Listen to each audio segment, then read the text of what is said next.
યાત્રાધામ દ્વારકાથી મહિલા શ્રદ્ધાળુઓની મર્યાદા જોખમાય તેવી ચિંતાજનક તસવીરો સામે આવી। ગોમતી નદીમાં પવિત્ર સ્નાન કર્યા બાદ મહિલાઓને કપડાં બદલવા માટે બનાવાયેલા ચેન્જિંગ રૂમ હાલ તાળા મારેલી હાલતમાં છે। લાખોના ખર્ચે બનેલી આ સુવિધાનો ઉપયોગ ન થતા મહિલા યાત્રિકોને જાહેરમાં કપડાં બદલવા જેવી શરમજનક સ્થિતિનો સામનો કરવો પડી રહ્યો છે।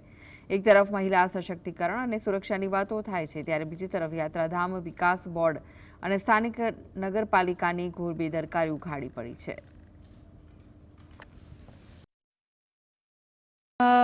લેડીઝો માટે કપડાં બદલાવાની બહુ જ તકલીફ છે।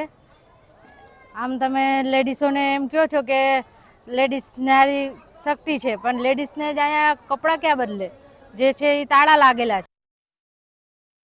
સશક્તિકરણનું બધું અત્યારે હાલે છે, બરોબર, મહિલાને માન સન્માન એવું બધું આપવું જોઈએ, પણ મહિલા અહીંયા જાહેરમાં નાઈને અને કપડાં ચેન્જિંગ રૂમ છે એ પણ બંધ પડ્યા છે, તાળા માર્યા છે। તો પછી કેવી રીતના મહિલાને સશક્તિકરણ કે કેવી રીતના મહિલા આમાં આગળ વધે?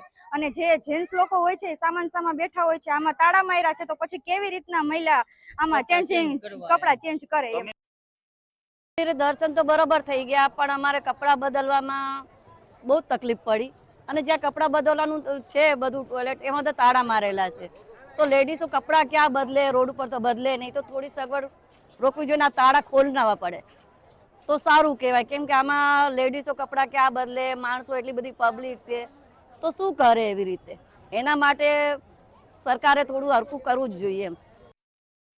યાત્રાધામ દ્વારકા ખાતે આવતી મહિલા યાત્રિકોની સુરક્ષા અને સલામતીના સૌથી મોટા સવાલ ઉઠી રહ્યા છે। આપને હું દ્રશ્ય બતાવવા માંગીશ કે હાલ આપણે દ્વારકાની પવિત્ર ગોમતી નદી ઘાટ પર છીએ, જ્યાં મહિલાઓ માટે જે સ્નાન કરે છે ગોમતી નદીમાં, અને ફરી જ્યારે કપડાં ચેન્જ કરવા માટેની નોબત આવે ત્યારે ચેન્જિંગ રૂમ બનાવવામાં આવ્યા છે, પરંતુ તંત્રની અનાવડતના લીધે ચેન્જિંગ રૂમને અલીગઢી તાળા લગાડી દેવામાં આવ્યા છે। પરિણામે મહિલા યાત્રિકોને જાહેરમાં જ કપડાં બદલવા માટે મજબૂર થવું પડે છે। શું આ છે વિકાસના દાવા? શું આ છે મહિલાઓની સુરક્ષા? એક બાજુ જ્યારે સરકાર દ્વારા મહિલા આરક્ષણની વાતો કરવામાં આવે છે, એક બાજુ જ્યારે નારી સશક્તિકરણની વાતો કરવામાં આવે છે, ત્યારે બીજી બાજુ આ દ્વારકાની વાસ્તવિકતા અમે આપને બતાવી રહ્યા છીએ કે અહીં મહિલાઓનું સરેઆમ માન સન્માનની જ્યારે વાત આવતી હોય છે, ત્યારે એમની ઇજ્જત ઉપર વાત આવીને ઊભી રહી છે। અશોક માણેક, GSTV ન્યૂઝ, દ્વારકા।